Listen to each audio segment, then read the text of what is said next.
Hello dear students, एक बार फिर से हार्दिक स्वागत है आपका हमारे यूट्यूब चैनल पर। उम्मीद है आप सब ठीक होंगे, स्वस्थ होंगे। दोस्तों आज की वीडियो में हम मैथ का चैप्टर 8 करने वाले हैं। 6 चैप्टर दोस्तों हमारे कंप्लीट हो चुके हैं और जो आपका 7वां चैप्टर है स्पीड, डिस्टेंस एंड टाइम, वो आपके सिलेबस में नहीं है। तो हम दोस्तों डायरेक्ट चैप्टर नंबर 8 करेंगे, जिसका नाम है बीजगणितीय व्यंजक और गुणनखंड, यानी algebraic expression and it's factor. तो दोस्तों बहुत ही ज्यादा इंपॉर्टेंट चैप्टर है और इस चैप्टर का यूज दोस्तों बाकी जो अदर चैप्टर्स हैं उनमें भी होता है। तो इंपॉर्टेंट वीडियो होने वाली है दोस्तों। वीडियो को दोस्तों शुरू से लास्ट तक बिल्कुल ध्यान से देखना। एक एक जो कंसेप्ट मैं आपको बताऊंगा उसको अच्छे से समझना। तो दोस्तों देखते हैं कि अलजेब्रिक एक्सप्रेशन क्या होता है, फैक्टर क्या होता है और ये व्यंजक क्या होता है। इन सब के बारे में हम यहाँ पे डिस्कस करेंगे। तो दोस्तों क्या लिखा है, वह व्यंजक जिसका मान निश्चित नहीं होता वह एक चर पर निर्भर करता है, बीजगणितीय व्यंजक कहलाता है और इसके गुणा के खंडों को गुणनखंड कहते हैं। तो यहाँ पे दोस्तों इसने एल्जेब्रिक एक्सप्रेशन, बीजीय व्यंजक की भी डेफिनेशन इसमें कवर कर दी और फैक्टर की भी। देखो दोस्तों, कोई भी एक्सप्रेशन जो कि जिसका मान क्या है दोस्तों निश्चित नहीं होता, वह एक चर पर निर्भर करता है। इसका मतलब क्या है दोस्तों? दोस्तों मैं आपके सामने यहाँ पे एक इक्वेशन लिखता हूँ, एक एक्सप्रेशन लिखता हूँ। मैंने लिखा 5x+4, 5x+4, इसकी वैल्यू आपको बतानी है कितनी है। तो आप बता नहीं पाओगे क्योंकि इसकी वैल्यू दोस्तों किस पे डिपेंड कर रही है, एक्स पे। अगर मैं एक्स की वैल्यू दोस्तों यहाँ पे 0 रखूंगा तो 0+4 कितना होगा, इसकी वैल्यू 4 आ जाएगी। अगर मैं दोस्तों एक्स की वैल्यू यहाँ पे 1 रखूंगा तो 5 1 जा 5 + 4, यहाँ पे इसकी वैल्यू दोस्तों 9 बनेगी। अगर मैं एक्स की वैल्यू 2 रखूंगा तो 5 2 जा 10, 10+4 करेंगे दोस्तों कितना आएगा, 14 आएगा। सिमिलरली दोस्तों अगर मैं एक्स की वैल्यू 3 रखूंगा तो 5 3 जा कितने हो जाएंगे दोस्तों, 15, और 15 में 4 जोड़ूंगा तो कितना आ जाएगा, 19। इसी प्रकार दोस्तों एक्स की वैल्यू 4 रखेंगे तो 5 चौके 20, 20 और 4 24। यानी दोस्तों आपने देखा एक्स की वैल्यू जैसे ही चेंज कर रहे हैं तो इस पूरे एक्सप्रेशन की वैल्यू क्या है, चेंज हो रही है। तो जो ये एक्सप्रेशन है दोस्तों इसी को हम क्या कहते हैं, व्यंजक कहते हैं। इसी को क्या कहा जाता है दोस्तों, व्यंजक और यानी कि एक्सप्रेशन, जिसमें दोस्तों जिसका अपना कोई निश्चित मान नहीं होता। आपने देखा इसका कोई निश्चित मान नहीं है, इसका जो मान है, इसकी जो वैल्यू है वो किस पे डिपेंड कर रही है दोस्तों, इस एक्स पे डिपेंड कर रही है। और इस एक्स को हम क्या कहते हैं, चर कहते हैं। क्या कहते हैं दोस्तों, चर पद, यानी कि दोस्तों इसको हम क्या कहेंगे, वेरिएबल। इसको दोस्तों हम वेरिएबल टर्म कहते हैं। अब ये वेरिएबल तो आपको पता चल गया क्या होगा दोस्तों, जो एक्स है वो वेरिएबल है। वेरिएबल क्यों कहते हैं दोस्तों, वेरिएबल, वेरी का मतलब होता है चेंज होना, वेरी करना नहीं, चेंज होता, चेंज होना। तो दोस्तों जिसकी एक फिक्स वैल्यू नहीं होती, जो चेंज होती रहती है, उसको हम वेरिएबल कहते हैं, जिसकी कोई भी एक कांस्टेंट वैल्यू ना हो। और वेरिएबल का उल्टा दोस्तों कांस्टेंट होता है। क्या होता है, कांस्टेंट। कांस्टेंट को दोस्तों हम हिंदी में कहते हैं अचर पद, अचर। ये दोस्तों चर है, ये क्या है, अचर। जैसे दोस्तों पाई है, पाई का मान दोस्तों कांस्टेंट है। आप कहीं पे भी पाई को यूज करोगे तो इसकी एक ही वैल्यू होती है। जैसे दोस्तों इसकी वैल्यू 3.14, और आपको पता है ये अपरिमेय संख्या है तो इसकी एक अपनी वैल्यू है दोस्तों। 2 है दोस्तों, 2 को कहीं भी यूज करो तो 2 ही रहेगा। ये कल को 3 नहीं हो जाएगा, परसों 4 नहीं, 2 ही रहेगा। तो ये भी एक कांस्टेंट है, यानी कि अचर है। तो इस टाइप के जो मतलब जिनकी वैल्यू सेम रहती है, कभी बदलती नहीं है, उनको हम कांस्टेंट कहते हैं, अचर पद कहते हैं। लेकिन दोस्तों जैसे हमने यहाँ पे x यूज कर लिया, या मैं यहाँ पे लिखता हूँ 4y-2, 4y-2, तो ये y है। इसकी दोस्तों अपनी कोई वैल्यू नहीं है, इसकी कुछ भी वैल्यू हो सकती है। तो ये हमारा क्या है दोस्तों, अचर सॉरी चर पद है, यानी कि वेरिएबल है। तो वेरिएबल दोस्तों जिसकी वैल्यू क्या है, चेंज हो जाती है। तो एक्स वाई जेड वगैरह हम वेरिएबल के रूप में यूज करते हैं। और ये बाकी जितने भी नंबर है, 2 3 4 5, पाई हो गया, ये सभी क्या है दोस्तों, हमारे कांस्टेंट होते हैं। तो वेरिएबल और कांस्टेंट आपको पता होना चाहिए। चर और चर को दोस्तों यानी वेरिएबल, अचर यानी कांस्टेंट, इन दोनों के बारे में आपको पता होना चाहिए। मैंने यहाँ पे लिखा था दोस्तों टर्म, वेरिएबल टर्म। टर्म क्या होता है, देखो दोस्तों मैंने लिखा था यहाँ पे 5x+4, क्या लिखा था, 5x+4। यहाँ पे लिखा दोस्तों 4y-2। इसी प्रकार दोस्तों मैं क्या लिख सकता हूँ, मैं लिख सकता हूँ x² + 2x-2, x² + 2x-2। तो दोस्तों इस अगर हम इस व्यंजक की बात करें, इस एक्सप्रेशन की बात करें, तो इसमें दोस्तों एक तो 5x आया है, प्लस में क्या आया है, 4 आया है। इसकी बात करें दोस्तों, इसमें 4y आया है, फिर माइनस में दोस्तों 2 आया है। इसमें दोस्तों x² आया है, प्लस में फिर 2x आया, माइनस में 2 आया है। तो इसमें दोस्तों जो ये आए हैं, इनको इन्हीं को हम क्या कहते हैं, टर्म्स कहते हैं। क्या कहते हैं, टर्म कहते हैं। तो इसमें दोस्तों 2 टर्म्स आई हैं, 5x और 4, और इन दोनों टर्म्स का यहाँ पे जोड़ हुआ है, यानी प्लस हुआ है। तो इसमें 2 पद आए हैं। इसमें भी दोस्तों कितने पद हैं, 2 है। लेकिन इस एक्सप्रेशन में दोस्तों 1 2 3, एक तो x², एक 2x और 2, ये दोस्तों क्या हमारी 3 टर्म्स आई हैं। यहाँ पे 3 टर्म्स है, 3 पद है। इन्हीं को दोस्तों हम क्या कहते हैं, पद कहते हैं। तो ये भी आपको पता होना चाहिए। और दोस्तों जो पदों को जोड़ने से घटाने से जो भी बनता है इसको हम क्या कहते हैं, एक्सप्रेशन कहते हैं, व्यंजक कहते हैं। तो दोस्तों आपको एक्सप्रेशन समझ में आ गया होगा, आपको वेरिएबल, कांस्टेंट और टर्म यहाँ पे समझ में आ गया होगा। उसके बाद दोस्तों मैं आपको एक चीज बताता हूँ दोस्तों, यहाँ पे देखो एक दोस्तों बहुपद होता है, क्या होता है, बहुपद यानी कि पोलिनोमियल। तो पोलिनोमियल दोस्तों हम किसे कहेंगे, ऐसे बीजीय व्यंजक जिसमें केवल एक चर हो, जिसमें दोस्तों केवल एक चर होता है उसको हम क्या कहते हैं दोस्तों, बहुपद कहते हैं, यानी कि पोलिनोमियल कहते हैं। एक चर का मतलब क्या दोस्तों, देखो दोस्तों मैंने यहाँ पे एक इक्वेशन लिखी 5x+4, 5x+4, इसमें दोस्तों x सिर्फ एक ही वेरिएबल आया था। मैंने यहाँ पे लिखी 4y-2, तो यहाँ पे y सिर्फ एक ही वेरिएबल आया था। यहाँ पे मैंने लिखा दोस्तों x² +2x-2, तो यहाँ भी x है, यहाँ भी x है। भले ही दोस्तों x यहाँ पे दो बार आया लेकिन है तो सेम ही है तो एक ही वेरिएबल, यहाँ भी x है, यहाँ भी x है।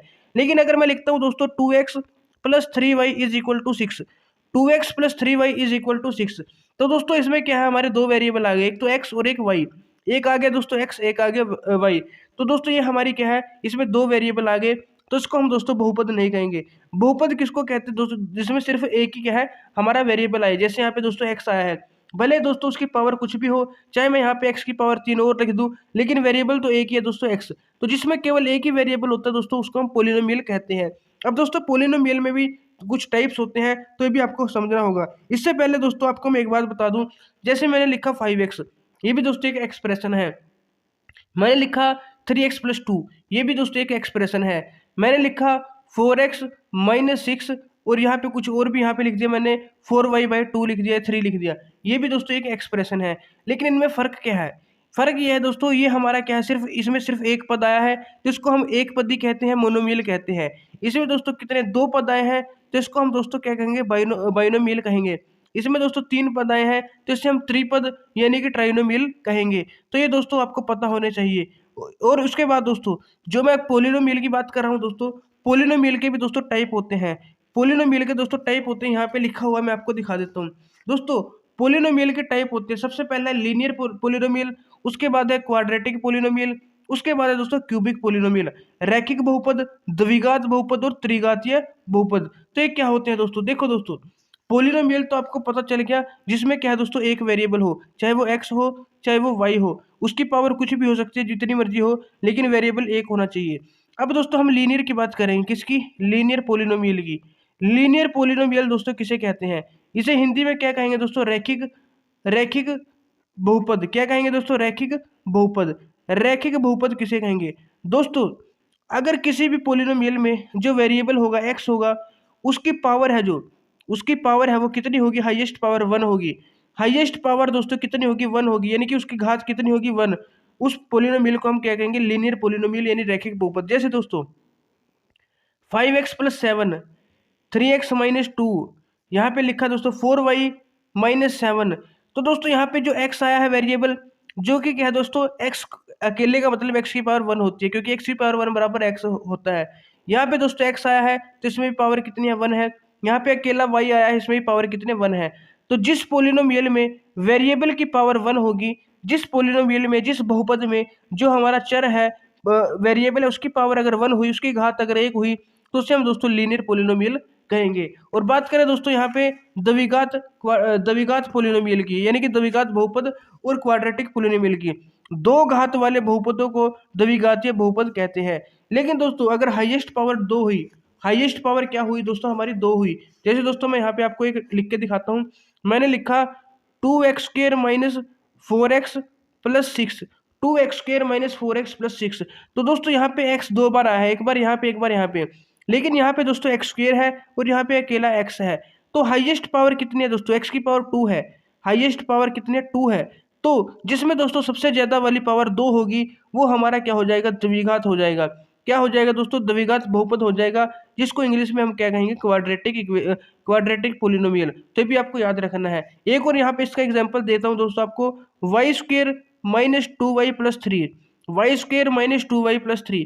तो यहाँ पे दोस्तों वेरिएबल हमारा y है, और y में दोस्तों यहाँ पे एक पावर है, यहाँ पे 2, तो हाईएस्ट 2 है। तो हाईएस्ट 2 होनी चाहिए दोस्तों, उसको हम क्या कहेंगे, क्वाड्रेटिक पोलिनोमियल कहेंगे, यानी कि द्विघात यहाँ पे बहुपद। यहाँ पे देखो दोस्तों z² - 9, जेड स्क्र -9, ये भी दोस्तों क्या है, हमारा क्वाड्रेटिक पोलिनोमियल है, द्विघात बहुपद है। क्योंकि यहाँ पे जो जेड वेरिएबल आया है उसकी घात भी दोस्तों, उसकी पावर भी कितनी है, हाईएस्ट 2 है। भले एक वाला हो या ना हो, लेकिन हाईएस्ट 2 है, तो ये भी हमारा क्वाड्रेटिक पोलिनोमियल यानी कि द्विघात बहुपद हो जाएगा। तो एक एक बात को दोस्तों अच्छे से समझते जाओ। अगर आपको ये बेसिक कंसेप्ट समझ में आगे आपके दिमाग में फिट हो गया, तभी दोस्तों आपको क्वेश्चन करने में बहुत ही ज्यादा आसानी रहेगी। तो रैखिक पोलिनोमियल भी आपको समझ में आ गया, क्वाड्रेटिक भी। तब जो त्रिघातीय है दोस्तों, क्यूबिक है, वो तो आप समझ ही गए होंगे। त्रिघातीय यानी कि क्यूबिक। दोस्तों रैखिक में हाईएस्ट पावर 1 होती है, क्वाड्रेटिक द्विघात में दोस्तों हाईएस्ट पावर 2 होती है, और त्रिघात त्रिघात यानी कि 3 घात, इसको घात बोलते हैं दोस्तों। तो जिसमें दोस्तों हाईएस्ट जो पावर है हमारी, वो कितनी होगी, घात घात है जो हाईएस्ट, वो कितनी होगी दोस्तों, वेरिएबल की 3 होगी, उसको हम क्यूबिक या फिर त्रिघातीय कहेंगे। जैसे दोस्तों एक्स की power 3 plus x square minus x plus 6, ये दोस्तों इसमें हाईएस्ट पावर कितनी है, 3 है। 1 भी है, 2 भी है, 3 भी है, लेकिन हाईएस्ट देखनी है हमें 3 है। तो हाईएस्ट पावर कितने दोस्तों, 3 है, तो इसको हम क्या कहेंगे, त्रिघातीय बहुपद या फिर क्यूबिक, यहाँ पे हम कह सकते हैं पोलिनोमियल कह सकते हैं। जैसे दोस्तों 2y³ minus 3y square plus 4y plus 7, ये 6 कुछ भी मान लो, तो यहाँ पे भी हाईएस्ट पावर 3 है, तो ये भी हमारा दोस्तों त्रिघातीय बहुपद यानी कि क्यूबिक पोलिनोमियल हो जाएगा। तो दोस्तों ये भी आपको याद रखना है। तो एक बार रिवाइज करवा दो दोस्तों। हमने पढ़ा चर के बारे में, वेरिएबल के बारे में, कांस्टेंट के बारे में, टर्म पढ़ा दोस्तों, टर्म क्या होती है, ये जो टर्म से मिलकर ही दोस्तों हमारा क्या है, व्यंजक बनता है, एक्सप्रेशन बनता है। फिर दोस्तों हमने क्या पढ़ा, अगर एक ही पद होगा तो उसको हम क्या कहेंगे, एक पदी यानी कि मोनोमियल। 2 पदों से बना होगा तो उसको हम क्या कहेंगे, द्विपद कहेंगे या बाइनोमियल। 3 पदों से मिलकर बना होगा तो उसको ट्राइनोमियल या त्रिपद कहेंगे। और फिर हमने यहाँ पे बहुपद के दोस्तों टाइप पढ़े, लीनियर जिसमें सबसे हाईएस्ट जो पावर है वो 1 होती है, और दोस्तों द्विघात जिसमें हाईएस्ट पावर 2 होगी, और त्रिघात यानी क्यूबिक जिसमें हाईएस्ट पावर 3 होगी। और पोलिनोमियल क्या था दोस्तों, जिसमें सिर्फ एक ही चर आता है, उसकी पावर कुछ भी हो सकती है, लेकिन चर एक होना चाहिए, उसको हम पोलिनोमियल कहेंगे। और दोस्तों यहाँ पे एक बात और आपको बता दूं, जो टर्म्स है वो भी 2 प्रकार की होती हैं। एक होती है दोस्तों लाइक टर्म्स, एक होती है अनलाइक। लाइक और अनलाइक, लाइक का मतलब दोस्तों समान या फिर सजातीय, और अनलाइक का मतलब दोस्तों विषम या असमान भी इसको कह देते हैं, विषम या असमान। दोस्तों इसका मतलब क्या है, देखो दोस्तों, एक लिखा है दोस्तों 5x, एक लिखा है 6x, और एक लिखा है 7y, एक लिखा है दोस्तों 9z। तो दोस्तों ये भी x वाला है, इसमें भी वेरिएबल x है। तो जिनमें वेरिएबल दोस्तों सेम होगा, यहाँ पे दोस्तों x वेरिएबल है, यहाँ पे भी, तो इनमें वेरिएबल सेम है, तो जिन टर्म्स में वेरिएबल सेम होगा उन टर्म्स को हम लाइक टर्म्स कहेंगे, समान पद कहेंगे, जैसे 5 और 6। और दोस्तों वो जो लाइक टर्म्स है वही आपस में प्लस हो सकती है और वही आपस में माइनस हो सकती है। जैसे 5x और 6x, अगर इनको ऐड करेंगे तो 11x, और अगर इनका डिफरेंस करेंगे, 5 में से 6 माइनस करेंगे तो माइनस x आएगा, 6 में से 5 माइनस करेंगे तो प्लस x आएगा। तो दोस्तों लाइक टर्म को हम लाइक टर्म में जोड़ सकते हैं, और लाइक टर्म से हम लाइक टर्म को माइनस कर सकते हैं। ये भी आपको याद रखना है। जो समान पद है उसको समान में जोड़ेंगे, समान से समान को माइनस करेंगे, लेकिन कभी भी दोस्तों असमान पद को समान में नहीं जोड़ सकते। देखो दोस्तों ये 7y है, ये 9z है, ये y है, ये z है, तो इनको दोस्तों हम ऐड नहीं कर सकते। हम ये नहीं लिख सकते कि 7 और 9 यहाँ पे 16 और ये y या z, ऐसा नहीं लिख सकते, गलत हो जाएगा। तो दोस्तों समान को हम समान में जोड़ेंगे। जैसे दोस्तों आपके पास क्या है, 4 तो किताबें हैं, और आपके पास दोस्तों 3 क्या है, पेन है। 3 क्या है दोस्तों, पेन है। तो यहाँ पे मैं बुक्स को भी लिख लेता हूँ। 4 आपके पास बुक्स है और 3 आपके पास पेन है। तो मैं आपसे पूछूं दोस्तों आपके पास टोटल कितने पेन है, तो आप ये नहीं कहोगे कि 4 और 3 7 हो गए। आप ये नहीं कहोगे कि 4 और 3 7 बुक्स हो गए आपके पास, ये 4 और 3 7 पेन्स हो गए। आपके पास 4 बुक और 3 किताबें रहेंगी। देखो दोस्तों दोबारा मैं आपको बताता हूँ। मान लो दोस्तों आपके पास कितने हैं, 2 डॉग्स हैं। कितने डॉग्स हैं, 2, और 3 कैट्स हैं। 3 क्या है, कैट्स। तो चल 3 डॉग्स ही मान लेते हैं दोस्तों। एक व्यक्ति ए है, इसके पास 2 कुत्ते हैं, एक व्यक्ति बी है, इसके पास 3 कुत्ते हैं। तो इन दोनों पे मिला के टोटल कुत्ते कितने होंगे दोस्तों, 5 और 3, 2 और 3 5 डॉग्स हो जाएंगे। कितने हो जाएंगे, 5 डॉग्स। सिमिलरली दोस्तों मान लो ए के पास 3 बिल्लियां हैं, 3 कैट हैं, और बी के पास दोस्तों 4 कैट हैं। कितनी कैट है, 4 कैट हैं। तो इसके पास टोटल बिल्लियां कितनी होगी, 7 बिल्लियां हो जाएंगी, 7 कैट्स हो जाएंगी। तो यहाँ पे डॉग्स और डॉग्स सिमिलर थे तो हमने जोड़ दिए 5 डॉग्स। यहाँ पे 3 कैट्स थी, इसके पास 4 कैट्स थी, तो सिमिलर थे, हमने जोड़ दिए दोस्तों 7 बनेंगी। लेकिन दोस्तों अगर मैं आपसे पूछूं कि ए के पास तो क्या है, 2 डॉग्स हैं, और बी के पास 4 कैट्स हैं, तब इसके पास कितने कुत्ते बने। तो दोस्तों आप कहोगे 2 और 4 6 तो कह नहीं सकते, क्योंकि कुत्ते तो 2 हैं। और बिल्लियाँ कितनी बनी, तो बिल्लियाँ भी आप 6 नहीं कह सकते क्योंकि बिल्लियाँ 4 हैं। टोटल इसके पास दोस्तों 2 और 4, आप ये नहीं कह सकते कि 6 डॉग्स हो गए, या आप ये नहीं कह सकते कि 6 कैट्स हो गए। 2 कुत्ते और 4 बिल्लियाँ ही इसके पास रहेंगी। इसके पास क्या-क्या होंगे, 2 कुत्ते और 4 बिल्लियाँ। हम इनको दोस्तों जोड़ नहीं सकते, हम ये नहीं कह सकते कि 2 और 4 6 बिल्लियाँ होगी या 2 और 4 6 कुत्ते। तो दोस्तों इसी प्रकार सिमिलर टर्म्स को सिमिलर में जोड़ा या घटाया जाता है, और जो सिमिलर ना हो टर्म यानी कि अनलाइक हो, वो आपस में दोस्तों ऐड नहीं होती और ना ही माइनस होती है, ये भी आपको याद रखना है। उसके बाद दोस्तों हम आगे बढ़ते हैं। आगे आपको क्या करना है दोस्तों, यहाँ पे देखो दोस्तों, आपको इसका बेसिक कंसेप्ट तो समझ में आ गया दोस्तों कि किस पोलिनोमियल क्या होता है, इसको मतलब एक पद, बहुपद, द्विपद, त्रिपद, ये आपको समझ में आ गया दोस्तों। और साथ ही दोस्तों लीनियर, और दोस्तों आपको क्यूबिक, और जो क्वाड्रेटिक है वो भी समझ में आ गया होगा, और आपको जोड़ना घटाना भी आ गया होगा। लेकिन बात करें दोस्तों गुणा भाग की, किसकी दोस्तों, गुणा भाग की। गुणा कैसे करते हैं और भाग कैसे करते हैं, डिवाइड कैसे करेंगे और मल्टीप्लाई कैसे करेंगे। तो दोस्तों अगर हम जोड़ते हैं और घटाते घटाते हैं, तब तो सिमिलर टर्म सिमिलर में यानी कि लाइक टर्म लाइक में ही जुड़ती है और घटती है। लेकिन दोस्तों गुणा करने के लिए क्या है दोस्तों, गुणा करने के लिए कोई भी टर्म किसी से भी गुणा हो जाती है। जैसे दोस्तों ये दोस्तों 4x है, और ये रहा दोस्तों 5y, ये रहा 5y। अब दोस्तों अगर हमें इसकी गुणा करनी है, मल्टीप्लाई करनी है, तो आपको क्या करना है, ध्यान से देखो दोस्तों। मल्टीप्लाई करने के लिए जो इसका कोफिशिएंट होगा और इसका कोफिशिएंट होगा, इसका गुणांक, इसको गुणांक बोलते हैं। x के गुणा में 4 है तो x का गुणांक 4, y के गुणा में 5 है तो y का गुणांक 5, तो इसको कोफिशिएंट, ये गुणांक बोल देते हैं। तो सबसे पहले दोस्तों आपको क्या करना है, जो गुणांक होंगे, या इनको दोस्तों अचर पद भी कह देते हैं, कांस्टेंट भी कह देते हैं। तो सबसे पहले इनकी गुणा करनी है 4 और 5 की, तो 4 पंजे 20 होता है, 4 पंजे 20। अब दोस्तों आपको इन दोनों की गुणा करनी है, जो क्या है, चर पद है, वेरिएबल है, तो अलग अलग है, तो x इंटू वाई, तो एक्स वाई ही आएगा। तो 4x की 5x वाई के साथ गुणा करने में दोस्तों 20x वाई बनेगा। तो इस प्रकार दोस्तों गुणा की जाती है। अगर यहाँ पे दोस्तों ऐसे होता 3y into 4y, 3y into 4y, यानी कि सिमिलर होते, तो काम वही करना है दोस्तों। सबसे पहले जो कोफिशिएंट है 3 4 जा 12, 3 चौके 12, और फिर y के साथ मल्टीप्लाई करेंगे। तो y के साथ मल्टीप्लाई करेंगे, स्क्वायर हो जाएगा, क्योंकि आपको पता है जब किसी नंबर को उसी नंबर के साथ गुणा करते हैं तो वो वर्ग हो जाता है, स्क्वायर हो जाता है, तो 12y स्क्वायर हो जाएगा। तो इस प्रकार दोस्तों आपको गुणा करनी है। बात करें दोस्तों भाग की, मान लो दोस्तों यहाँ पे 9x है, और डिवाइड में कितना है, 3x है, डिवाइड में कितना है, 3x है। तो x के साथ तो दोस्तों x कैंसिल हो जाएगा, और आपका 3 3 जा 9 बचेगा, 3 3 जा 9। तो डिवाइड ऐसे करनी है। और अगर दोस्तों सिमिलर नहीं है, जैसे यहाँ पे लिखा है 9y, लेकिन यहाँ पे लिखा है दोस्तों 3x, यहाँ पे लिखा है 3x, तो दोस्तों अब y तो x के साथ कटेगा नहीं, लेकिन 3 कट जाएगा, 3 1 जा 3, 3 3 जा 9, तो ये बनेगा 3y बाई एक्स। कितना बनेगा दोस्तों, 3y बाई एक्स। यानी दोस्तों जो सिमिलर होगा अगर वेरिएबल, वो तो कट जाएगा, अगर सिमिलर वेरिएबल नहीं हो तो वैसे ही आ जाएगा एज इट इज।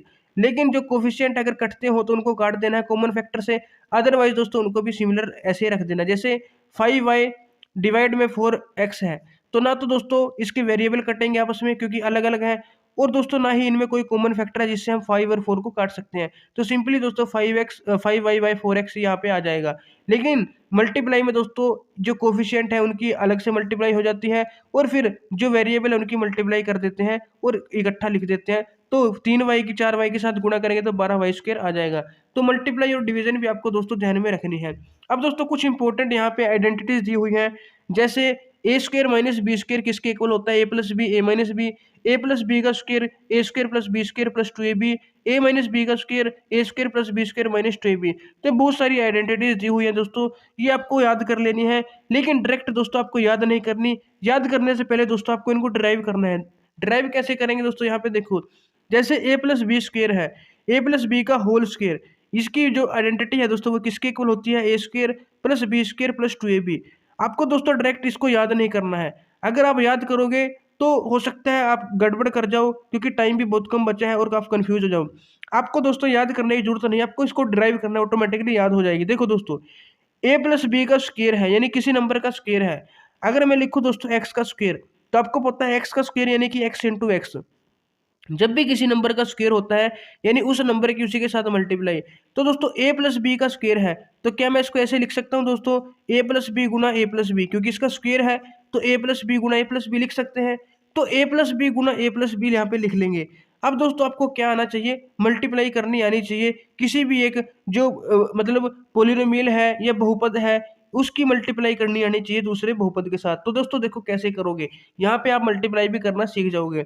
सबसे पहले आपको क्या करना है, जो ये ए है, इस ए की दोस्तों इन दोनों के साथ, इस पूरे के साथ मल्टीप्लाई करना है, और फिर इस बी की, प्लस का बी है जो, इस प्लस बी की इस पूरे के साथ मल्टीप्लाई करनी है। तो देखो दोस्तों कैसे करेंगे। सबसे पहले क्या करेंगे दोस्तों, इस ए को मैं यहाँ पे लिख लेता हूँ, और इस ए की इस पूरे ए प्लस बी के साथ यहाँ पे मल्टीप्लाई करूंगा।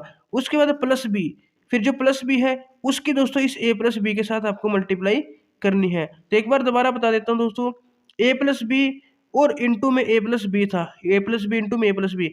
सबसे पहले इस ए की मल्टीप्लाई करनी है इस पूरे के साथ, फिर इस बी की मल्टीप्लाई करनी है दोस्तों इस पूरे के साथ। तो ए की मल्टीप्लाई इस पूरे के साथ प्लस बी की मल्टीप्लाई इस पूरे के साथ। तो देखो दोस्तों क्या बनेगा, ए इंटू ए क्या बनता है, ए का square, plus a into b बनेगा a b, plus b into a ये बनेगा b a, plus b into b बनेगा बी का स्क्वायर। अब दोस्तों यहाँ पे देखो, ये हमारा ए का स्क्वायर है तो ये लिख दिया, ये हमारा बी का स्क्वायर है ये यहाँ पे लिख दिया। अब दोस्तों ये ए बी है ये बी है, आपको पता है चाहे 2 इंटू 5 करो चाहे 5 इंटू 2 करो, 2 5 जब भी 10 होते हैं और 5 2 जब 10 होते हैं, चाहे ए इंटू बी करो चाहे बी इंटू ए, तो एक ही बात है। तो इसको भी हम ए बी लिख सकते हैं, इसको भी। तो ए बी और ए बी कितने ए बी बनेंगे दोस्तों, 2 ए बी बन जाएंगे, 2 ए बी।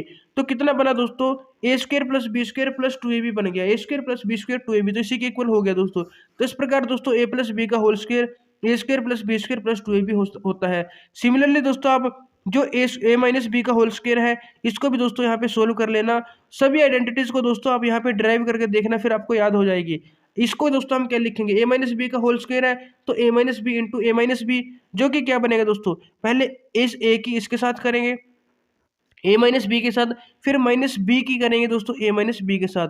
तो ए की ए के साथ मल्टीप्लाई करेंगे दोस्तों, ए का स्क्वायर होगा, और यह प्लस का ये माइनस का, तो प्लस माइनस माइनस ए की बी के साथ करेंगे तो ए बी हो जाएगा। फिर यहाँ पे दोस्तों माइनस प्लस माइनस बी की ए के साथ करेंगे B a, minus minus plus, और बी की बी के साथ करेंगे बी का स्क्वायर। तो यहाँ पे क्या बनेगा दोस्तों, ये ए का स्क्वायर है हमारा, और ये प्लस में बी का स्क्वायर है, ये माइनस ए बी है, ये माइनस बी ए। तो एक बात तो आपको समझ में आ गई दोस्तों, चाहे ए बी लिखो चाहे बी ए, दोनों बराबर होते हैं, तो इसको भी हम ए बी लिख सकते हैं। ये दोस्तों माइनस ए बी है, और इसको भी दोस्तों हम ए बी लिख सकते हैं, ये भी माइनस ए बी है। ये कितना है -1, ये कितना है -1, तो -2ab बन जाएगा दोस्तों, -2ab। तो a square plus b square -2ab आएगा दोस्तों, ए माइनस बी का होल स्क्वायर। तो इस प्रकार दोस्तों आप सभी फॉर्मूले को ड्राइव करके और फिर आप इसको याद कर सकते हो, लेकिन पहले एक बार ड्राइव जरूर करना, तब आपको दोस्तों एक तो आपको इससे क्या फायदा होगा, ये फॉर्मूले तो याद होंगे ही, साथ ही आपको जो ये मल्टी ड्राइव करोगे तो मल्टीप्लाई करना भी आपको आ जाएगा। अब दोस्तों आपको जब ये टोटल फॉर्मूले याद हो जाएंगे तो इन फॉर्मूलों के बेस पे दोस्तों क्वेश्चन बनते हैं, तो आइडेंटिटीज आपको याद होनी बहुत ही जरूरी है। अब दोस्तों हम थोड़ा सा गुणनखंडन यानी फैक्टराइजेशन के बारे में पढ़ते हैं। किसी दिए हुए व्यंजक को दो अथवा दो से अधिक अभाज्य गुणनखंडों को गुणनफल के रूप में व्यक्त करने की क्रिया को गुणनखंडन कहते हैं। देखो दोस्तों, आपने सिंपल गुणनखंडन तो किया होगा, संख्या होगा, जैसे 24 है, इसका दोस्तों गुणनखंडन करना है। आपने दोस्तों प्राइम फैक्टराइजेशन, जिसको हम बोलते हैं अभाज्य गुणनखंडन, अभाज्य गुणनखंडन दोस्तों छोटी क्लासेस में किया होगा, जिसको हम प्राइम फैक्टराइजेशन बोलते हैं। तो प्राइम फैक्टराइजेशन का मतलब क्या होता है, कोई भी नंबर हो उसको प्राइम नंबर्स के मल्टीप्लिकेशन में लिखना। जैसे दोस्तों इसको हम क्या लिखेंगे, 2 1 जा 2, 2 2 जा 4, फिर हम करेंगे 2 6 जा 12, 2 3 जा 6 और 3 1 जा 3। तो 24 को दोस्तों हम क्या लिख सकते हैं, 1 इंटू 2 इंटू 2 इंटू 2 इंटू 3। तो 2 इंटू 2 1 मतलब 1 2 जा 2, 2 2 जा 4, 4 2 जा 8, 8 3 जा 24। तो 24 को दोस्तों मैंने क्या यहाँ पे इसका गुणनखंडन कर दिया, इसको फैक्टराइजेशन कर दी। और फैक्टराइजेशन करने पे कैसे लिखा, 1 इंटू 2 इंटू, तो 1 तो वैसे अगर हम सिंपल अभाज्य की बात करेंगे फिर दोस्तों 1 लिखने की भी यहाँ पे जरूरत नहीं है, सीधा 2 इंटू 2 इंटू 2 इंटू 3। तो ये हमारा दोस्तों प्राइम फैक्टराइजेशन यहाँ पे बन जाएगी, क्योंकि 1 हमारा प्राइम नंबर नहीं होता। तो दोस्तों 24 को हमने यहाँ पे 4 2 3 बार आया है और एक 3 आया है, तो इस इनके मल्टीप्लाई के रूप में, इनके मल्टीप्लिकेशन के रूप में दोस्तों हमने लिख दिया, इसको बोलते हैं गुणनखंडन यानी कि अभाज्य गुणनखंडन। तो अब यही गुणनखंडन दोस्तों हमें नंबर की बजाय किसका करना है, हमें दोस्तों एक एक्सप्रेशन का करना है, बहुपद का करना है, पोलिनोमियल का करना है। तो इसके दोस्तों कुछ यहाँ पे आपको क्या है, मतलब कि विधियां बताई गई हैं, कुछ मेथड बताए गए हैं। सबसे पहला जो मेथड है दोस्तों वो है सार्वनिष्ठ विधि द्वारा गुणनखंड। यानी factor by common factor method. तो एक कॉमन फैक्टर मेथड है, आपको कॉमन फैक्टर है वो मतलब जो फैक्टर कॉमन होंगे उनको अलग से निकाल लेना है, और दोस्तों जो अंदर बचेंगे उनको अलग से सोल्व कर लेना अगर वो सोल्व होते हैं। तो यदि दिए हुए व्यंजक के प्रत्येक पद में कोई राशि अथवा संख्या उपनिष्ठ हो तो उसे बाहर लिखकर शेष व्यंजक को कोष्टक के अंदर लिख देते हैं। इसमें एक काम किया जाता है। जैसे दोस्तों एक क्वेश्चन आपके सामने यहाँ पे दिया हुआ है तो इसको करते हैं। क्या क्वेश्चन है दोस्तों? फोर, इसको लिखेंगे दोस्तों, क्वेश्चन है हमारा 4 3 माइनस 2b, और इसका दोस्तों होल स्क्वायर है -5। फिर यहाँ पे दोस्तों 3a minus 2b, 3a minus 2b। तो यहाँ पे देखो दोस्तों, ये हमारा दोस्तों क्या है, एक यहाँ पे बहुपद दिया हुआ है, व्यंजक है, एक एक्सप्रेशन है, इसको दोस्तों हमें क्या करना है, इस व्यंजक को, इस एक्सप्रेशन को, इसके दोस्तों फैक्टराइजेशन करना है। क्या करना है? फैक्टराइजेशन। अब दोस्तों फैक्टराइजेशन करने का पहला जो अब मेथड कर रहे हैं वो है कॉमन फैक्टर। अब इसमें और इसमें देखना दोस्तों क्या चीज़ कॉमन है। तो आप देखोगे दोस्तों 3a माइनस 2b और 3a माइनस 2b इन दोनों में आया है। इसमें भी दोस्तों क्या है, 3a माइनस 2b है, इसमें भी 3a माइनस 2b है। इसमें दोस्तों बस ये क्या है, स्क्वायर है, 2 बार है, इसमें क्या है, सिंपल 1 बार है। तो दोस्तों इसमें से हम 3a माइनस 2b कॉमन ले लेंगे दोनों में से। तो 3a माइनस 2b कॉमन लिया दोस्तों, तो इसमें क्या बचा, एक तो 4 रह गया, और एक जो 3a माइनस 2b है दोस्तों ये भी बच गया। 3a माइनस 2b यहाँ पे बच गया, क्योंकि दोस्तों ये 2 बार था, एक बार हमने बाहर ले लिया। माइनस यहाँ पे दोस्तों 5 बचेगा, और ये एक ही बार था, एक ही बार बाहर चला गया, तो सिर्फ यहाँ पे 5 बचेगा। उसके बाद दोस्तों आपको क्या करना है, 3a minus 2b, 3a minus 2b तो हमारा यहाँ पे बाहर आ गया, और अंदर क्या बचा दोस्तों, 4 3 जा 12a, इसको खोल देंगे, माइनस 4 2 जा 8b, और -5 और -5, तो ये बचा दोस्तों अंदर। तो दोस्तों ये हमने इसके और इसके मल्टीप्लाई के रूप में हमने इस पूरे को लिख दिया, तो इसका क्या कर दिया, फैक्टराइजेशन कर दिया। इसी को बोलते हैं दोस्तों फैक्टराइजेशन, यानी गुणनखंडन। तो आप देख सकते हैं दोस्तों 12a माइनस 8b माइनस 5, और किसके प्रोडक्ट में 3a माइनस 2b। तो ये हमारा दोस्तों क्या है, इसका गुणनखंडन हो गया, इसका फैक्टराइजेशन हो गया। उसके बाद दोस्तों जो नेक्स्ट विधि है, नेक्स्ट मेथड है वो क्या है हमारा, फैक्टर बाय ग्रुपिंग मेथड। दूसरा है दोस्तों ग्रुपिंग मेथड, यानी कि समूहन विधि। ये कौन सी विधि है दोस्तों? इसमें क्या करना होता है दोस्तों, समूहन विधि में आपको क्या करना है, दिए हुए व्यंजक के दो दो अथवा अधिक पदों के समूह में इस प्रकार बांट लेते हैं कि प्रत्येक समूह में कोई गुणनखंड उपनिष्ठ हो। इसके बाद सार्वनिष्ठ विधि का प्रयोग किया जाता है। देखो दोस्तों इस विधि में दोस्तों जो अभी हमने विधि की है सार्वनिष्ठ विधि, यानी कि कॉमन फैक्टर वाली, उसका भी यूज होगा। लेकिन उससे पहले क्या करना है दोस्तों, जैसे यहाँ पे क्वेश्चन दिया हुआ है हम इसे करेंगे। तो इसमें क्या करना है दोस्तों, आपको यहाँ पे एक क्वेश्चन दिया हुआ है, इसको करेंगे फिर आपको अच्छे से समझ में आ जाएगा। क्वेश्चन क्या है दोस्तों, एक्स वाई, क्या लिखा है दोस्तों, यहाँ पे लिखा है x y plus y z, x y plus y z plus x a plus z a. तो आपको क्या करना है दोस्तों, जो ये हमारे पास 1 2 3 4 टर्म्स हैं, इनमें से दोस्तों दो दो के पेयर बना लेने हैं जिनमें कुछ कॉमन आता हो। तो आप अपनी मर्जी से दोस्तों पेयर बना सकते हो। जैसे दोस्तों यहाँ पे देखो, यहाँ पे लिखा है एक्स वाई, यहाँ पे लिखा है वाई जेड, तो इसमें दोस्तों वाई कॉमन है, यहाँ पे एक्स है, यहाँ पे जेड है, जेड ए, तो यहाँ पे ए कॉमन है। तो जो भी वैल्यू कॉमन है दोस्तों उसको बाहर निकाल लो। यहाँ पे वाई बाहर निकालेंगे तो एक्स और जेड बचेगा, तो यहाँ पे आएगा एक्स प्लस जेड प्लस, इन दोनों में दोस्तों ए को कॉमन ले लेंगे, तो ए को कॉमन लेंगे तो यहाँ पे भी एक्स प्लस जेड बचेगा। क्या बचेगा? X plus z. अब दोस्तों y into x plus z, a into x plus z बचेगा। देखो दोस्तों इन दो की बात की हमने, y इसमें भी था इसमें भी था, तो y दोनों से कॉमन आ गया, इसमें x बचा था इसमें y बचा था, प्लस का साइन था, कर लिया। इसमें दोस्तों a और a दोनों में था तो ये दोनों में से कॉमन आ गया। इसमें दोस्तों x बचा था x लिख दिया, प्लस यहाँ पे z बचा था तो z लिख दिया।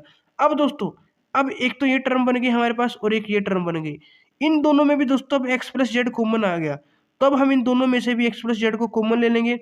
इसमें से x प्लस जेड कॉमन आ गया तो ये y बचा, इसमें से x प्लस जेड कॉमन आ गया तो ये a बचा।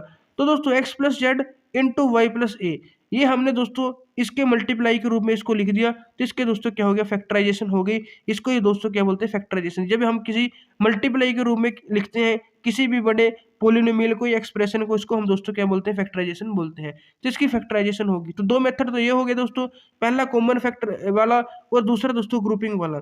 अब दोस्तों अगर हमारे पास क्वाड्रेटिक एक्सप्रेशन है, कैसा दोस्तों, क्वाड्रेटिक, तो उसके जो फैक्टर करने की एक विधि होती है, उसका एक तरीका होता है दोस्तों। जैसे यहाँ पे देखो दोस्तों, x square minus 7x plus 12, x square minus 7x plus 12, तो इसका दोस्तों फैक्टर करने हैं, गुणनखंड करने हैं। तो इसका दोस्तों एक मेथड है इसके फैक्टर करने का, वो मैं आपको बताता हूँ। देखो दोस्तों मैं यहाँ पे लिख लेता हूँ एक्स स्क्र माइनस 7x और यहाँ पे क्या है +12 है, +12 है, +12। देखो दोस्तों, इसकी जो जनरल इक्वेशन होती है वो होती है ए एक्स का square plus b x plus c. इसकी जनरल इक्वेशन क्या होती है क्वाड्रेटिक इक्वेशन की? A x square plus b x plus c. A x square ये रहा और ये रहा, बी एक्स एक्स ये रहा, ये रहा। एक्स स्क्वायर के आगे जो भी नंबर होता है वो ए होता है, इसके आगे एक कुछ नहीं है तो मतलब एक है, तो यहाँ पे हम ए की वैल्यू क्या लिख सकते हैं? एक लिख सकते हैं। एक्स के आगे जो भी नंबर होता है वो बी होता है, यहाँ पे एक्स के आगे दोस्तों 7 है, तो हम क्या लिख सकते हैं? बी की वैल्यू। लेकिन एक चीज और आपको ध्यान में रखनी है, यहाँ पे माइनस का साइन भी है, तो बी की वैल्यू -7 है, तो बी की वैल्यू कितनी होगी? -7। जो लास्ट में होता है दोस्तों, जो एक्स से मुक्त होता है, अचर पद होता है, कांस्टेंट होता है सी, उसको हम सी लिखते हैं। तो सी की वैल्यू कितनी आ गई दोस्तों? 12 आ गई। कितनी आ गई? 12 आ गई। तो सबसे पहले दोस्तों आपको कोई भी इक्वेशन लिखी हो, जैसे यहाँ पे x square minus 7x plus 12 था, उस इक्वेशन को a x square plus b x plus c इसके साथ कंपेयर कर लेना है और ए बी और सी की वैल्यू निकाल लेनी है, जैसे हमने यहाँ पे निकाली। अब आपको क्या करना है दोस्तों? ए और सी की करनी है दोस्तों मल्टीप्लाई। ए और सी की क्या करनी है? मल्टीप्लाई। तो 1 इंटू 12 कितना आ गया? यहाँ पे आ गया दोस्तों 12। और जो बी था दोस्तों, जो बी था इसको क्या लेना है? बिना साइन के लेना है, बिना साइन के यानी कि 7, बिना साइन के यानी कि 7। तो आपको क्या करना है दोस्तों? सी का साइन देखना है। किसका दोस्तों? सी का। जो सी है उसके आगे क्या है? प्लस है, उसके आगे क्या है? प्लस है। दोस्तों ध्यान रखना, साइन किसका देखना है? सी का। सी के आगे क्या है? प्लस है।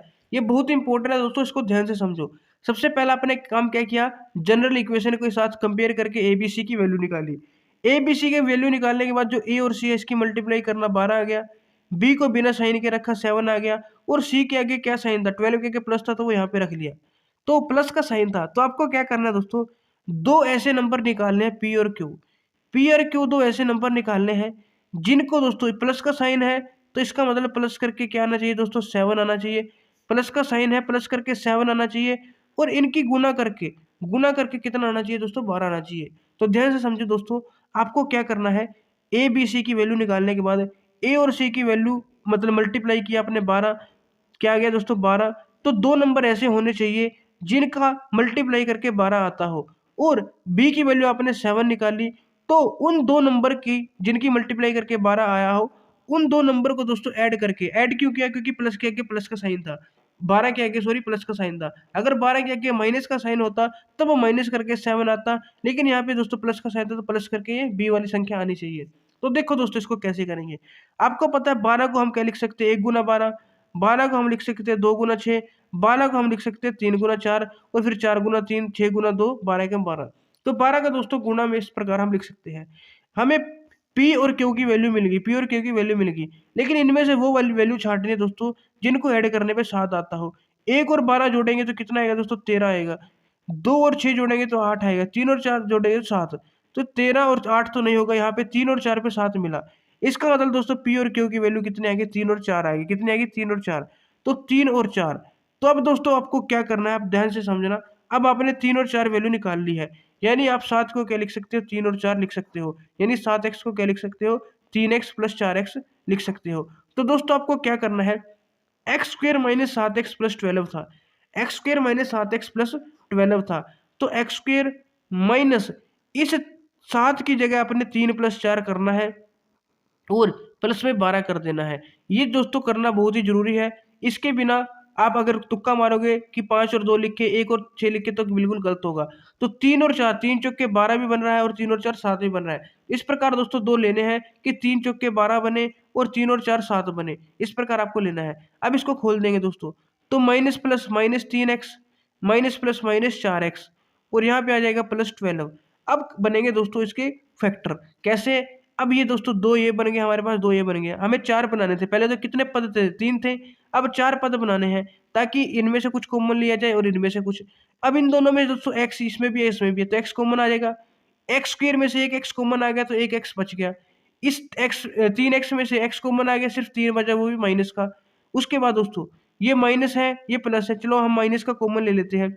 ये 4 है दोस्तों, और 12 को हम क्या लिख सकते हैं? 4 × 12, तो इसमें भी 4 आया है, तो 4 दोनों में से कॉमन आ गया माइनस का। अब यहाँ पे देखो दोस्तों माइनस का कॉमन आया तो माइनस माइनस प्लस का x बचेगा। 4 तो बाहर आ गया, 4x में से x बचा, तो माइनस माइनस प्लस का 4। अब इस 12 को लिख सकते हैं 4 × 3, और इस 4 गुना 3 में से 4 आ गया बाहर, तो कितना बचा? सिर्फ 3। प्लस का 3 बचा था, लेकिन माइनस बाहर कॉमन लिया तो माइनस प्लस माइनस का 3 हो जाएगा। तो अब यहाँ पे देखो ध्यान से, यहाँ पे बचा x गुना x माइनस 3, यहाँ पे बचा -4 गुना x माइनस 3, यानी x माइनस 3 यहाँ भी और यहाँ भी। तो x माइनस 3 दोस्तों कॉमन लेंगे तो यहाँ पे बचेगा x माइनस 4, x माइनस 4। तो दोस्तों x minus 3 into x minus 4, इस प्रकार हम इसको लिख सकते हैं x square minus 7x plus 12 को। तो ये दो बन गए दोस्तों इसके फैक्टर। अब फैक्टर बनाने का तरीका दोस्तों आपको मैंने बता दिया। सबसे पहले आपको ये कहानी पता होनी चाहिए कि ए और सी का जो प्रोडक्ट होगा वो दोस्तों मतलब उसको अगर प्लस का साइन है सी के आगे तो प्लस करके बी बनना चाहिए, माइनस का साइन है तो माइनस करके बी बनना चाहिए। अभी दोस्तों मैंने आपको प्लस वाला एक बताया है, अब मैं आपको एक माइनस वाला भी यहाँ पे करके दिखाता हूँ। अगर देखो दोस्तों, मान लो दोस्तों यहाँ पे क्या है, एक्स स्क्वायर है और यहाँ पे दोस्तों प्लस के 2x है और यहाँ पे दोस्तों -3 है, माइनस क्या है 3 है।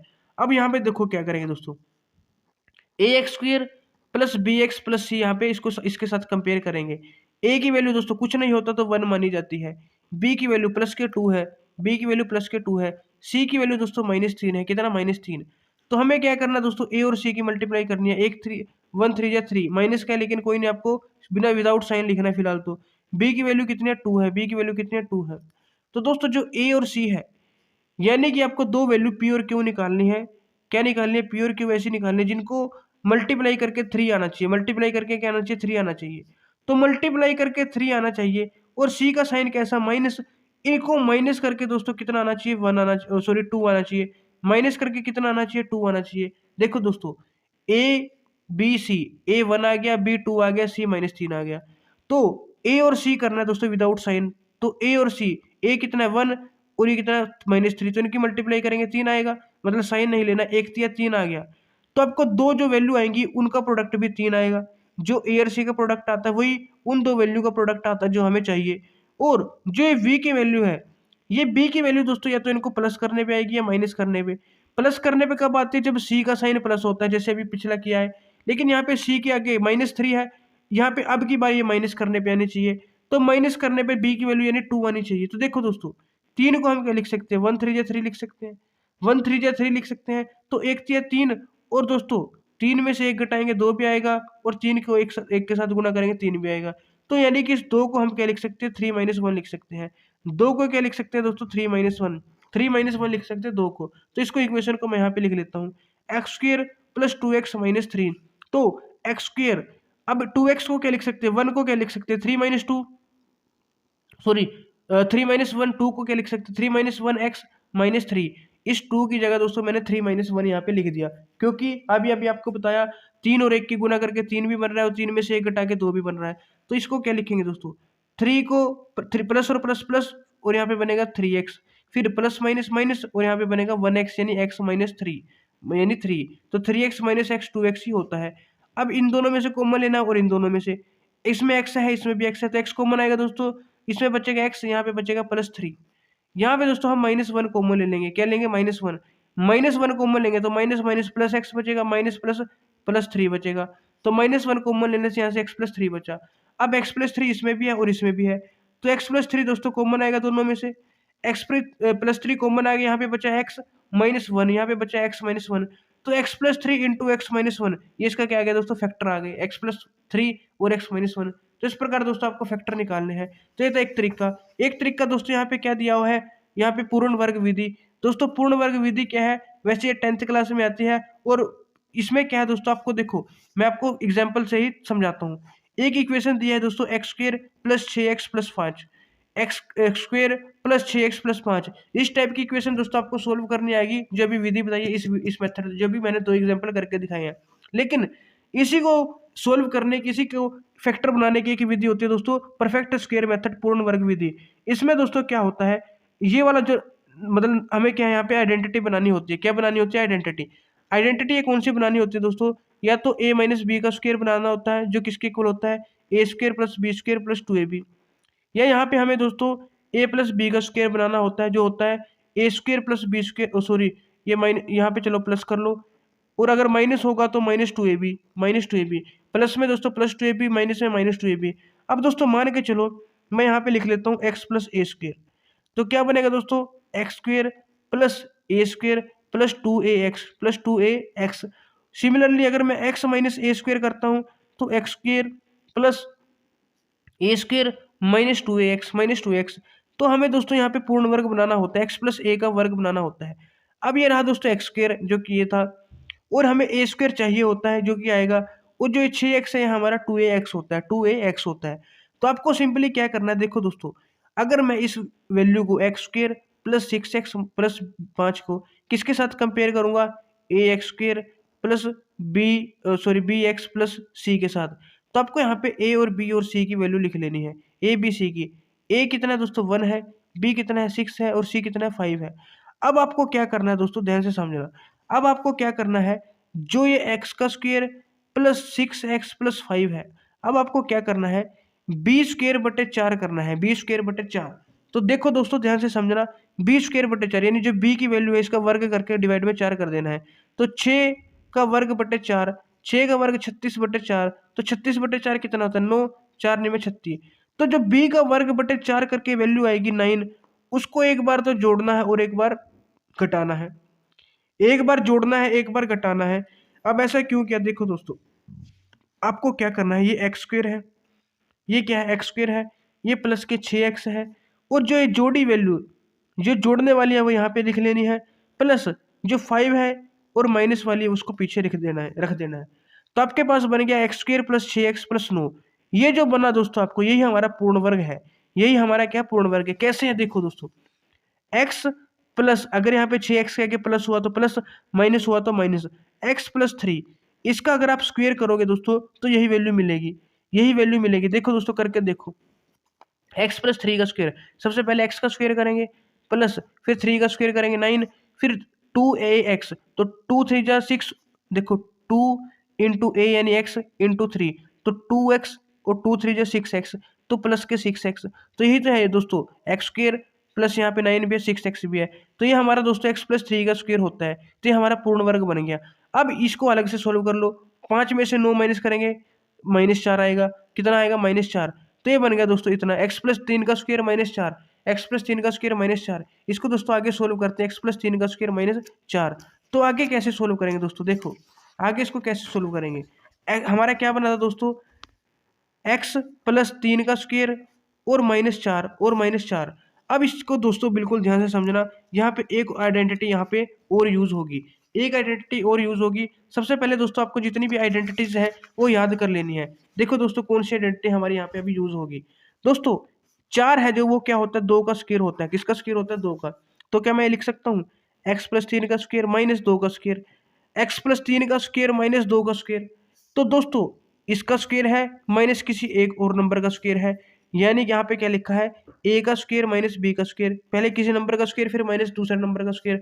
तो जब ऐसे होता है, इसका फॉर्मूला है दोस्तों एक बार ए प्लस बी और एक बार ए माइनस बी। इसको हम क्या लिख सकते हैं, ए प्लस बी इंटू ए माइनस बी लिख सकते हैं। तो फिर इसको भी मैं क्या लिख सकता हूँ, ए एक बार प्लस बी करेंगे, फिर ए यानी एक्स प्लस 3 पूरा ए है, फिर माइनस बी करेंगे, तो ये बनेगा दोस्तों इंटू में। तो एक्स प्लस 3 और 5 कितना होता है, 3 और 2 कितना होता है 5, और 3 में से 2 गया 1 1, तो एक्स प्लस 5 और एक्स प्लस 1, इसके मल्टीप्लाई के रूप में हम लिख सकते हैं किसको दोस्तों, x square plus 6x plus 5 तो एक ये विधि है दोस्तों, आपको जरूरी नहीं है दोस्तों ये विधि करनी है। अगर आपको समझ में आई हो तो कर सकते हो, लेकिन कोई जरूरी भी नहीं है। अगर आपको जो पिछली विधि करवाई मैंने, जो अभी ये वाली करवाई थी दोस्तों, ए सी वाली, ए और सी का प्रोडक्ट करना है, और बी के मतलब ए और सी की जो प्रोडक्ट आएगा उसको गुना करके आने चाहिए 2 नंबर, और जो बी है वो उनको या तो जोड़ के या घटा करके बनना चाहिए। जोड़ के कब, जब सी प्लस होगा तो जोड़ के, और जब सी की वैल्यू माइनस होगी तो घटा करके बी बनना चाहिए। तो या तो उस विधि से कर सकते हो आप, ये इस विधि से। दोनों दोस्तों क्वाड्रेटिक इक्वेशन को सोल्व करने के, उसके फैक्टर निकालने के मेथड है, ये वाला भी पूर्ण वर्ग वाला भी और ऊपर वाला भी। अगर आपको दोनों समझ में आ गए तो बहुत अच्छी बात है, दोनों में कोई एक भी समझ में आ गया तो भी कोई दिक्कत वाली बात नहीं है। तो दोनों में से किसी भी एक से आप निकाल सकते हो अगर आपके क्वेश्चन मतलब एग्जाम में क्वेश्चन आया। अब दोस्तों यहाँ पे कुछ और यहाँ पे दिया हुआ है, फैक्टर बाय रिमाइंडर थ्योरम। एक दोस्तों रिमाइंडर थ्योरम होती है। रिमाइंडर थ्योरम में क्या है दोस्तों, यहाँ पे दोस्तों ये तो हमने क्या किया, अभी जो किया था क्वाड्रेटिक इक्वेशन का किया, लेकिन अगर आपके पास क्वाड्रेटिक की जगह क्यूबिक इक्वेशन आ जाए, 3 वाली, x की पावर 3 वाली आ जाए, तब आप कैसे करोगे। तो इसके लिए दोस्तों ये जो मेथड है ये तो काम नहीं करेगा, लेकिन जो अभी हम पढ़ने वाले हैं जो फैक्टर बाय रिमाइंडर थ्योरम, ये दोस्तों काम करेगा। इसमें क्या करना होता है दोस्तों, जैसे यहाँ पे दिया हुआ है एक्स की power 3 minus 6x plus 5, x की पावर 3 माइनस 6x प्लस 5 इसके गुणनखंडन करने हैं। तो यदि घन पूर्णांक घातांकों वाले चर राशि x के किसी व्यंजक को x प्लस ए और x माइनस ए से भाग देने पर शेषफल का मान शून्य हो तो x प्लस ए अथवा x माइनस ए इस व्यंजक के गुणनखंड है। देखो दोस्तों, अगर हम इसको जो x की पावर 3 माइनस 6x प्लस 5 है, इसको अगर हम x माइनस या प्लस करके किसी नंबर से डिवाइड करते हैं और शेषफल हमारा जीरो आ जाता है, शेषफल हमारा जीरो आ जाता है, तब जो ये नंबर है इसका फैक्टर होगा दोस्तों, इसका क्या होगा, फैक्टर होगा। जैसे अगर मैं 10 को 2 से भाग करूंगा तो 2 पंजे 10, तो कितना आ गया, जीरो आ गया, जीरो आ गया। तो 2 है जो वो 10 का फैक्टर है। लेकिन अगर मैं दोस्तों 3 के साथ डिवाइड करता हूँ, 3 3 9 तो 1 आया, तो जीरो नहीं आया, तो यानी कि ये 3 इसका फैक्टर नहीं है, 3 इससे पूरा पूरा डिवाइड, 3 10 को पूरा पूरा डिवाइड नहीं करेगा। तो अगर यहाँ पे किसी नंबर को रखने से, प्लस या माइनस करने से अगर ये पूरा पूरा डिवाइड हो गया तो मतलब ये इसका फैक्टर हो जाएगा, एक फैक्टर तो यहाँ पे निकल जाएगा। अब आपको फैक्टर कैसे निकालना, देखो दोस्तों, अगर मैं यहाँ पे क्या करूँगा, x माइनस ए लिखो, ए कुछ भी हो सकता है, तो इसको जीरो के बराबर रखूंगा तो x की वैल्यू क्या भरनी पड़ेगी, ए, यानी इसको माइनस ए को साइड ले जाएंगे तो प्लस ए हो जाएगा।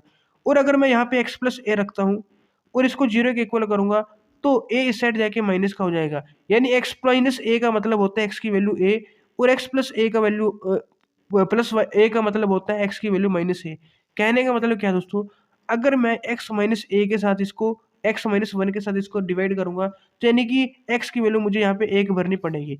तो x की पावर 3 माइनस 6x प्लस 5, यहाँ पे x की वैल्यू 1 भर के देखते जाए क्या यहाँ पे जीरो आता है, तो 1 का क्यूब माइनस 6 इंटू 1 प्लस 5, 1 का क्यूब 1, 6 कम 6 प्लस 5, तो 1 भी प्लस का है दोस्तों, यहाँ पे 5 भी प्लस का है, तो प्लस के 6 हो गए और माइनस का 6 है तो जीरो हो गया। तो बिल्कुल दोस्तों वैल्यू जीरो आ गई 1 भरने पे, यानी दोस्तों 1 भरने पे आई है, x की वैल्यू 1 भरने पे वैल्यू कितनी आ गई, जीरो आ गई। तो इसको 1 को साइड ले जाएंगे तो x माइनस 1 बराबर जीरो बनेगा, यानी जो x माइनस 1 है वो इसका फैक्टर हो जाएगा, क्या हो जाएगा, फैक्टर हो जाएगा। तो x माइनस 1 को दोस्तों इसके साथ हम डिवाइड कर लेंगे, x की पावर 3 माइनस 6x प्लस 5। अब डिवाइड करने का तरीका देखो क्या है, x माइनस 1 से डिवाइड करना है, तो सबसे पहला जो इसको डिसेंडिंग ऑर्डर में करना है, यानी कि पावर ज़्यादा वाला पहले, फिर कम पावर वाला, फिर उससे कम पावर वाला। अब जो सबसे पहला है दोस्तों x की पावर 3 है, इस x की पावर 3 को डिवाइड करना है इसके हाईएस्ट पावर से, यानी कि x से। तो डिवाइड करोगे दोस्तों, ये 3 पावर है, 1 पावर है, तो 3 में से 1 कटेगी, कितनी रह जाएगी, 2 पावर रहेगी। तो ये 2 पावर वाला जो बना वो आपको यहाँ पे लिखना है और इसी के साथ अब इस पूरी इक्वेशन को मल्टीप्लाई करना है। सबसे पहले क्या काम किया, इसको डिसेंडिंग में कर लिया, पहले 3 वाली पावर, अगर 2 वाली है तो पहले 2 वाली, 2 वाली नहीं है तो 1 वाली, 1 वाली भी नहीं है तो 0 वाली, ऐसे असेंडिंग में लिखा। इसको भी असेंडिंग में, डिसेंडिंग में मतलब डिसेंडिंग में, ज़्यादा वाली पावर पहले, कम वाली बाद में। फिर क्या करना है, इसकी बड़ी पावर और इसकी बड़ी पावर जो सबसे पहली है उसको डिवाइड करना है, डिवाइड करके जो भी आएगा वो आपका क्या होगा, यहाँ पे भागफल होगा इसके लिए, फर्स्ट वाले के लिए। तो एक्स स्क्वेयर को इसके साथ करोगे तो एक्स की पावर 3 होगी, एक्स स्क्वेयर को 1 के साथ करेंगे तो माइनस एक्स स्क्वेयर आएगा, minus x square, minus x square. अब दोस्तों जो प्लस होता है उसको माइनस बना देना है, माइनस वाले को प्लस बना देना है। अब यहाँ पे देखो ये एक्स की पावर 3 है, माइनस एक्स की पावर 3 करेंगे तो कट जाएगा, ये एक्स है ये एक्स स्क्वेयर है, पहली बात तो अनलाइक हो गए, तो एक्स स्क्वेयर दोस्तों यहाँ पे प्लस का है तो डायरेक्ट इसको प्लस का एक्स स्क्वेयर ही कर देंगे, माइनस का 6x है तो माइनस का 6x हो जाएगा, प्लस के यहाँ पे 5 आ जाएगा, प्लस के यहाँ पे 5 आ जाएगा, क्योंकि दोस्तों ये अनलाइक है, जुड़ेंगे नहीं आपस में, अलग अलग हो जाएंगे, एक्स स्क्वेयर प्लस का है माइनस 6x हो जाएगा, यहाँ पे जुड़ेंगे नहीं। अब दोबारा क्या करना है दोस्तों, इसका जो हाईएस्ट है एक्स स्क्वेयर डिवाइड में इसका जो हाईएस्ट है एक्स, इसके साथ डिवाइड करना है, तो क्या आएगा दोस्तों, एक 2 है ये 1 है तो कट जाएगा, एक तो एक्स बचेगा, सिर्फ क्या बचेगा, एक्स प्लस का बचा, तो यहाँ पे लिख देंगे प्लस एक्स। अब इस प्लस एक्स को दोनों के साथ करेंगे, एक्स के साथ करेंगे तो एक्स का स्क्वायर, एक्स को -1 के साथ करेंगे तो माइनस एक्स। फिर यहाँ पे भी दोस्तों साइन चेंज करना है, प्लस वाले का माइनस, माइनस वाले का प्लस, ये एक्स स्क्वायर प्लस का है ये माइनस का है तो कट गया, ये माइनस 6x है ये प्लस 1x है, माइनस 6x और प्लस 1x, तो माइनस 6 और प्लस 1 कितना होता है दोस्तों, -5x, तो -5x प्लस कितना आ गया 5। अब जो -5x आया इसको लिख लेना दोस्तों, अब इसको x के साथ डिवाइड करना है, x के साथ x कैंसिल, सिर्फ कितना बचा -5, तो इस -5 को यहाँ पे रख देना है, -5 को यहाँ पे रख देना है, -5 को x के साथ करेंगे तो -5x, -5 को -1 के साथ करेंगे माइनस माइनस +5, कितना आएगा +5, माइनस वाला प्लस, प्लस वाला माइनस, ये माइनस का, ये प्लस का कट गया, ये प्लस का माइनस का कट गया, जीरो रिमाइंडर आ गया। कितना आ गया? Zero reminder. तो देखो जीरो रिमाइंडर आया तो इसका मतलब ये क्या था इसका, ये क्या है दोस्तों, इसका फैक्टर है। तो ये हमारा आ गया x माइनस वन। और भागफल क्या है हमारा, x square plus x minus five, x square plus x minus five. तो इन दोनों को मल्टीप्लाई करके क्या बन रहा है दोस्तों, एक्स की पावर तीन माइनस छः एक्स प्लस फाइव। तो इसके फैक्टर हो गए। लेकिन दोस्तों इसको x square minus plus five, sorry x square plus x minus five, ये अभी पावर टू में है, तो इसको आगे हम और फैक्टराइज कर सकते हैं। और ये पावर टू वाला है, इसको फैक्टराइज करने का मैंने आपको तरीका बता दिया है कि ये कैसे करना है।